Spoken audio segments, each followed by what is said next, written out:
नमस्कार दोस्तों।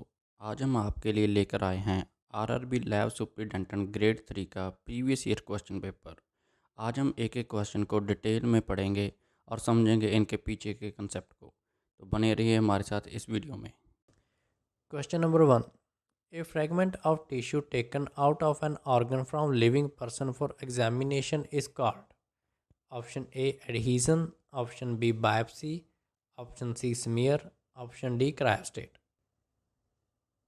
Right answer है option B biopsy. Biopsies are usually performed to determine whether tissue or a tumor is malignant or to determine the cause of an unexplained infection or inflammation. किसी tumour या tissue में malignancy, infection या inflammation को check करने के लिए हम biopsy लेते हैं। बायोप्सी की कुछ टाइप्स हैं, जैसे bone marrow aspiration and biopsy, cardiac biopsy, core biopsy, endometrial biopsy, endoscopic biopsy, excisional and incisional biopsy, fine needle aspiration biopsy, lymph node biopsy, needle biopsy, punch biopsy and skin biopsy. एक एक करके हम इन सबको पढ़ते हैं। सबसे पहले है बोन मैरो एस्पिरेशन या बायोप्सी। बोन मैरो एस्पिरेशन या बायोप्सी करने के लिए जो साइट है sternum, posterior superior iliac spine, iliac crest, anterior superior iliac spine, spinous process of lumbar vertebra, end of tibia is ideal site for bone marrow aspiration in infant. बच्चों में जो bone marrow aspiration करते हैं उसके लिए जो ideal site है वो है अपर एंड ऑफ टिबिया। नीडल कौन सी चाहिए? साला and क्लेमा।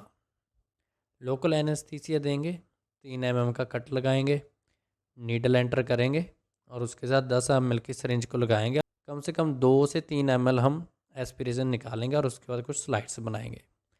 Bone marrow biopsy. Bone marrow biopsy provide core of bone with marrow space. Needle कौन सी यूज़ करते हैं? जैमसीदी नीडल, बेस्टरमैन जैनसन, इस्लाम नीडल। जैसे ही हमारे पास इसकी बायोप्सी आएगी हम इसका प्रिंट लेंगे 2 स्लाइड्स के बीच में। नेक्स्ट है cardiac biopsy. For diagnose of heart rejection, long tube catheter bioptome is passed through a small incision on the right side of the neck and then into the heart.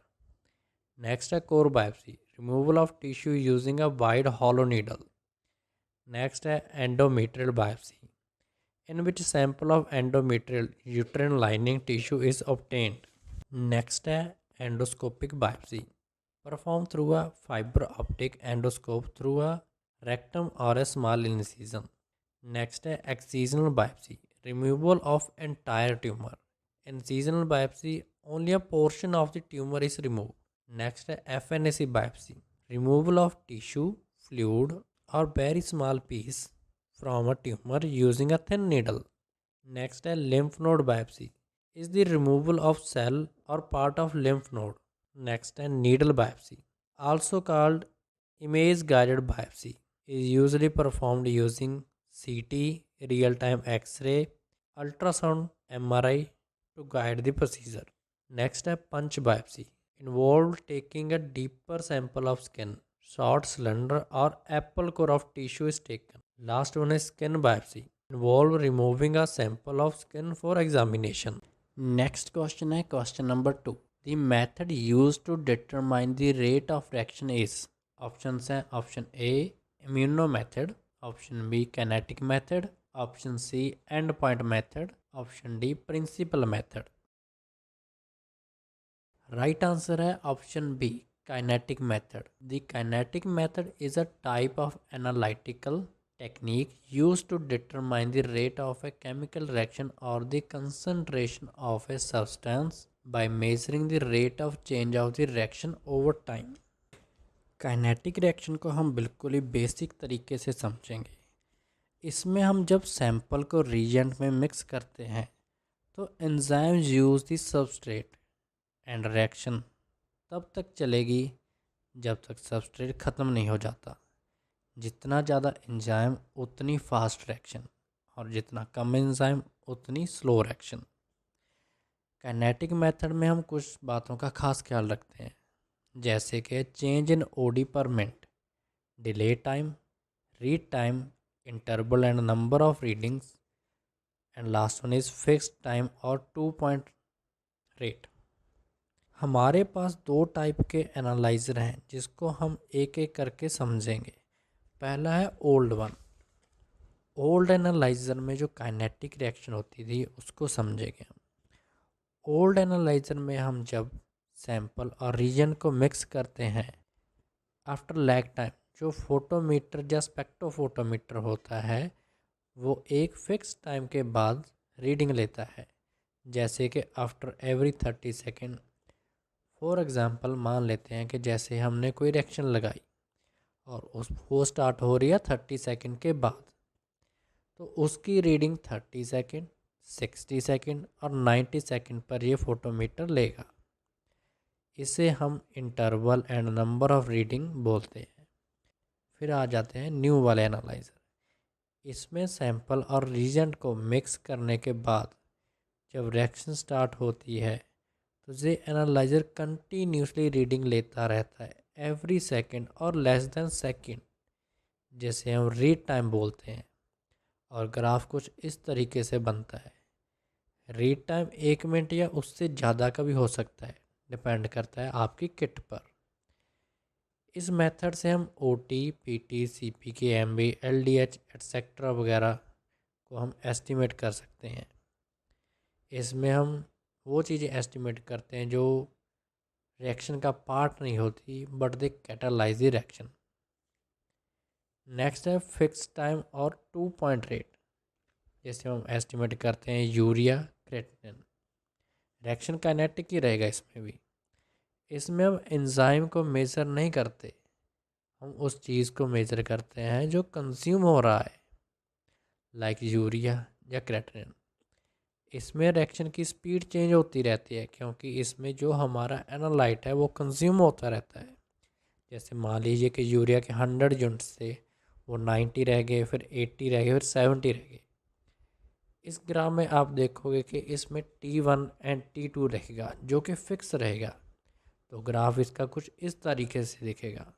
पहले तो reaction बहुत fast होगी, फिर धीरे धीरे धीरे उसका graph कुछ ऐसा पैराबोला सा टाइप दिखने लगेगा। इसमें सबसे इम्पॉर्टेंट बात यह है कि रिएक्शन स्टार्ट तब होगी जब आपने सैंपल को रिएजेंट में ऐड कर दिया है, ना कि तब जब आपने सैंपल और रिएजेंट को मिक्स करने के बाद उसको एनालाइज़र को चढ़ाया। यही कारण है कि सेमी ऑटो में सबसे ज़्यादा एरर आते हैं। नेक्स्ट क्वेश्चन है question number 3। Hormone secreted by the anterior pituitary does not include. Options हैं option A gonadotropin release hormone, adrenocorticotropic releasing hormone, thyroid stimulating hormone, and option D parathyroid hormone. Right answer है option D parathyroid hormone. Anterior pituitary के जो hormones हैं वो कुछ इस तरह से है: T S H, A C T H, L H, F S H, G H, prolactin. और जो पोस्टीरियर पिट्यूटरी है उसके हार्मोन्स हैं ए डी एच और ऑक्सीटोसिन। जो पैराथायराइड हार्मोन है ये पैराथायराइड ही रिलीज करता है, ना कि पिट्यूटरी। नेक्स्ट क्वेश्चन है question number 4। Precautions followed against biohazards include। Options हैं option A prevention of self injury during specimen collection, option B decontamination of laboratory instruments regularly, option C immunisation of laboratory staff, option D all of the above. Right answer है option D all of the above. Prevention of self injury during specimen collection, खुद को बचाना है ताकि self injury ना हो जाए specimen collection के दौरान। Option B decontamination of laboratory instruments regularly, decontamination करनी चाहिए लेबोरेटरी इंस्ट्रूमेंट्स की regularly. Option C immunisation of laboratory staff, laboratory staff की इम्यूनाइजेशन होनी बहुत ज़रूरी है। नेक्स्ट क्वेश्चन है question number 5। A spherical mirror whose reflecting surface is curved inward and faces toward the center of the sphere is called dash mirror. Option A spherical, option B concave, option C convex, option D plane. A spherical mirror whose reflecting surface is curved inward, यानी कि जिसकी reflecting surface curved है inward, यानी कि अंदर की side, and faces toward the centre, और centre की ओर उसका फेसेस है। तो इसका आंसर होगा ऑप्शन बी कनकेव, जिसकी डायग्राम के आप इस फोटो में देख सकते हैं। कन्वेक्स और कनकेव लेंस में हम बेसिक कंपैरिजन पढ़ेंगे।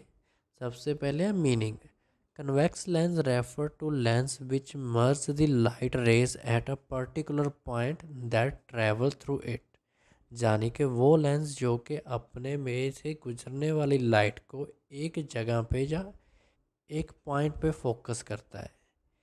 Concave lens can be identified as a lens which disperse the light rays around that hit the lens, यानी कि वो लेंस जो अपने में से गुजरने वाली लाइट को एक जगह पर फोकस ना करके उसको डिस्पर्स कर देता है। फिगर आप देख ही सकते हैं। कर्व की बात करें तो कन्वेक्स में आउटवर्ड रहता है और कनकेव में इनवर्ड। लाइट कन्वेक्स में कन्वर्ज होती है और लाइट कनकेव में डाइवर्ज होती है। सेंटर एंड एजेस की बात करें तो कन्वेक्स में thicker at the center as compare to its edges, और कनकेव में thinner at the center as compare to its edges. Focal length है कन्वेक्स की पॉजिटिव और कनकेव की नेगेटिव। नेक्स्ट क्वेश्चन है question number 6। Simultaneous presence of anaemia, leukopenia and thrombocytopenia is called. Options हैं option A pancytopenia, option B megaloblastic anaemia, option C sickle cell anaemia, option D haemolytic anaemia. सबसे पहले हम जानेंगे कि anaemia, leucopenia और thrombocytopenia का meaning क्या होता है। पहले है अनीमिया। अनीमिया का मतलब होता है जब हमारी बॉडी में आरबीसी की मात्रा नॉर्मल से कम हो जाती है। ल्यूकोपीनिया जब डब्ल्यूबीसी की मात्रा नॉर्मल से कम हो जाती है। और लास्ट वन है thrombocytopenia, low level of platelets. और ब्लड में जब इन तीनों डब्ल्यूबीसी, आरबीसी, प्लेटलेट की अमाउंट नॉर्मल से कम हो जाती है तो उस कंडीशन को हम पेनसाइटोपिनिया बोलते हैं। नेक्स्ट क्वेश्चन है question number 7। Which sample is not suitable for electrolyte analysis. Options हैं option A whole blood with heparin, option B serum sample, option C arterial blood and option D hemolyzed sample। Right answer है option D haemolysed sample. Haemolysis होता है lysis of blood sales.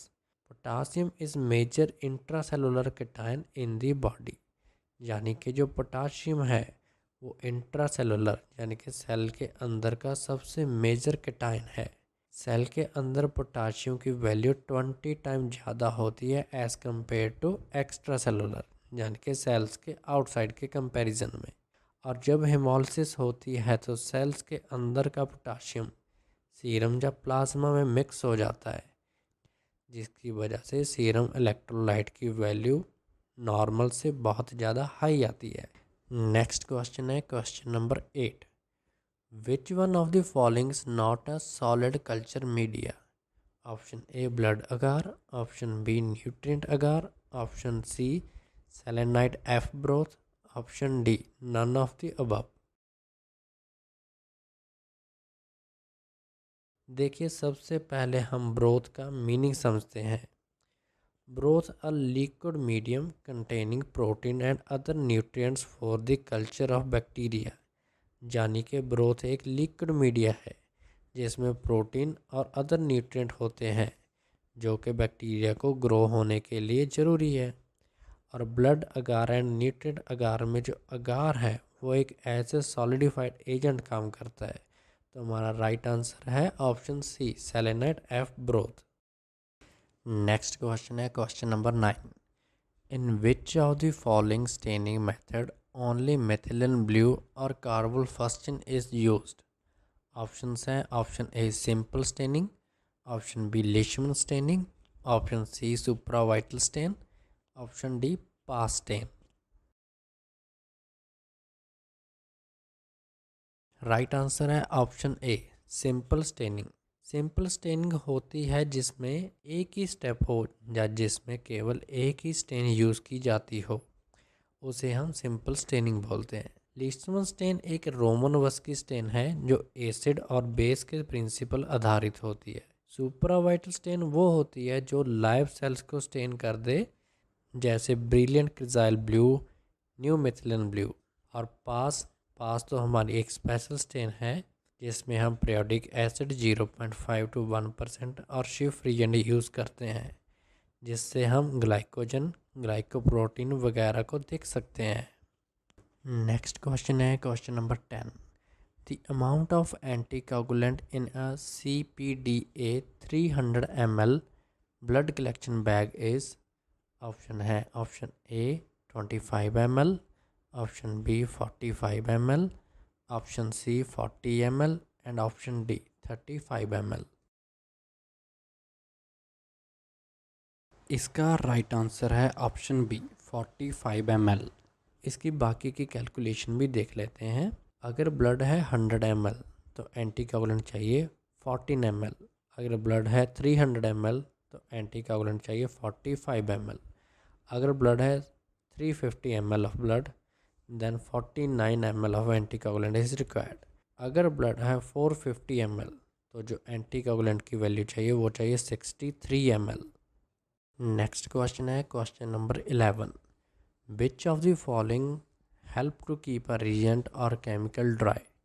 Options हैं option A amber bottle, option B desiccators, option C plastic bottles and option D test tubes. Right answer है option B desiccators. Sealable enclosed container used for preserving moisture sensitive items such as cobalt chloride paper. Next question है question number 12. Which one of the following does not include routine liver function test? Options हैं option A SGOT, option B alkaline phosphatase, option C bile acids, option D bilirubin. Right answer है option C bile acids. Protein LFT में जो test करते हैं वो है bilirubin, total, indirect and direct, SGOT, SGPT, ALP, TSP, DSP और GGT। Protein LFT में bile acids को काउंट नहीं करते। नेक्स्ट क्वेश्चन है question number 13। Anti immunoglobulin is also known as. Options हैं option A Coombs serum, option B local serum, option C cryo serum and option D none of the above. Right answer है option A Coombs serum. Anti immunoglobulin का मतलब है immunoglobulin यानी कि antibody के against. Coombs reagent which is an antibody to human globulin. ये anti globulin antibody IgM होती है नेचर में, और इनकम्प्लीट एंटीबॉडी जो कि RBCs के ऊपर होती है उनको एग्लूटिनेट कर देती है। ये anti human globulins reagent laboratory animal को इनोकुलेट करने के बाद बनती है। मेनली इसमें रैबिट को यूज़ करते हैं। रैबिट को हम हमारे सीरम या प्यूरिफाइड ग्लोबुलिन से इंजेक्ट करते हैं और एनिमल इसके अगेंस्ट एंटीबॉडी प्रोड्यूस करते हैं और इसको प्यूरिफाई करके हम as a Coombs reagent use कर सकते हैं। Question number 14। Which of the following specimens is tested for parasites? Options हैं option A urine, option B blood, option C urine and blood, option D none of the above. Right answer है option C urine and blood. Parasite केवल blood में ही नहीं बल्कि urine में भी पाए जाते हैं, जैसे कि Trichomonas vaginalis, Enterobius vermicularis, Schistosoma haematobium. Next question है question number 15। RH typing is based on the D antigen present in. Options हैं option A platelets, option B lymphocytes, option C eosinophil, option D RBCs. Right answer है option D RBCs. ये ABO antigen की तरह बाकी sales पे present नहीं होते। RH antigen proteins के बने होते हैं। ये सिर्फ और सिर्फ आरबीसी के ऊपर ही मिलते हैं और बाकी प्लेटलेट्स और ल्यूकोसाइट्स के ऊपर नहीं मिलते। नेक्स्ट क्वेश्चन है question number 16। Which of the following are catalyst producing bacteria. Options हैं option A streptococci, option B nematodes, option C staphylococci and option D parasite.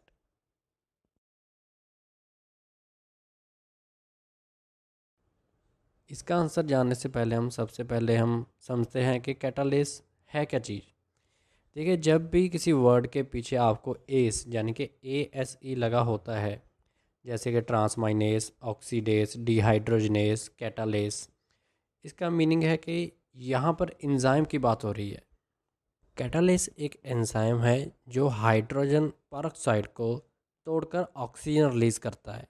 जैसे कि हम एक कैटालिस्ट प्रोड्यूसिंग बैक्टीरिया की कॉलोनी को 3% हाइड्रोजन परऑक्साइड से mix करते हैं तो हमें बबल फॉर्मेशन देखने को मिलता है, जो कि पॉजिटिव टेस्ट को दर्शाता है। ये टेस्ट करने के लिए आपको जो कल्चर मीडिया चाहिए वो चाहिए न्यूट्रिएंट अगार। इसका प्राइमरी यूज़ स्टेफाइलोकोकस और स्ट्रेप्टोकोकस को डिफ्रेंशिएट करने के लिए होता है, जिसमें स्टेफाइलोकोकस पॉजिटिव और स्ट्रेप्टोकोकाई नेगेटिव होता है। तो इसका राइट आंसर है option C staphylococci. Next question है question number 17। The commonly use fixative for slide preparation is. Options हैं option A Benedict reagent, option B distil water, option C formalin, option D none of the above. Right answer है option सी formalin. Formaldehyde एक gas होती है जो कि water में approximately 40% तक soluble होती है। ये सैचुरेटेड गैसियस सोल्यूशन हमको कमेरिकली एज ए फॉर्मलिन मिलता है। इसको हम 10% की कंसनट्रेशन में यूज़ करते हैं। ये रूटीन में सबसे ज़्यादा यूज़ होने वाला फिक्सेटिव है। नेक्स्ट क्वेश्चन है question number 18। Acid phosphatase estimation is done in the disease related to. Options हैं option A brain, option B prostate, option C thyroid and option D intestine. Right answer है option B prostate. देखिए, इसमें भी phosphatase के पीछे as लगा हुआ है। इट मीन्स ये भी एक एंजाइम की बात हो रही है। एसिड फॉस्फेटेस नॉर्मली हमारे प्रोस्टेट के द्वारा बनाया जाता है, बहुत ही कम मात्रा में। पर जैसे कोई मैलिग्नेंसी आती है प्रोस्टेट की तो ये बहुत ही ज़्यादा हाई अमाउंट में आपको बॉडी में देखने को मिलेगा, जिससे हम इसके कैंसर स्टेट का पता लगा सकते हैं। नेक्स्ट क्वेश्चन है question number 19। All special type of investigation use. Options हैं option A type 1 reagent grade water, option B type 2 reagent grade water, option C type 3 reagent grade water and option D distil water. Right answer है option A type 1 reagent grade water. American Society for Testing and Materials ASTM, जो कि एक international organisation है, इन्होंने एक standard specification बनाई है Regents water के लिए। इन्होंने इसे 4 टाइप में डिवाइड किया है। ये ग्रेड स्पेसिफिकेशन स्पेशली एड्रेस करती हैं कंटेमिनेशन ऑफ माइक्रोबायोलॉजिकल ओरिजिन को। 4 टाइप्स में type 1, type 2, type 3 and type 4। बात करते हैं टाइप 1 की। Type 1 grade of reagent water को हम डिस्टिलेशन और अदर इक्वल प्रोसेस से बना सकते हैं, followed by polishing with the mixed bed of ion exchange materials and a 0.2 micrometer membrane filter. Feed water to the final polishing step must have a maximum conductivity of 20 microsiemens per centimeter at 298 Kelvin. Next question है question number 20. Rice water stool is a characteristic feature of option हैं option A cholera, option B steatorrhoea, option C constipation, option D bacterial infection. Right answer है option A cholera. Cholera एक Gram negative bacilli है जो कि comma shape होता है। इनकी darting motility होती है। विब्रियो कॉलेरा को 3 ग्रुप में डिवाइड किया गया है: O1, O139, non O1, O139 और O1 को आगे 2 बायोटाइप्स में डिवाइड किया गया है, क्लासिकल एंड एल्टोर। और इनको आगे 3 सीरोटाइप्स में ओगावा, इनावा एंड हिकोजिमा में डिवाइड किया गया है। O1 and O139 both cholera toxin produce करते हैं। मोड ऑफ ट्रांसमिशन है कंटेमिनेशन वाटर और फूड। इन्फेक्टिव डोज है 10:8 बैसिलाई। फैक्टर प्रोमोटिंग ट्रांसमिशन, यहाँ पे गैस्ट्रिक एसिडिटी कम होगी, जैसे कि हाइपोक्लोराइड्रिया, यूज ऑफ एंटासिड्स। 24 से 48 घंटे की इंक्यूबेशन के बाद जो सिम्टम आते हैं वो कुछ इस तरह से हैं: watery diarrhoea, rice water stool, vomiting, fever, muscle cramp.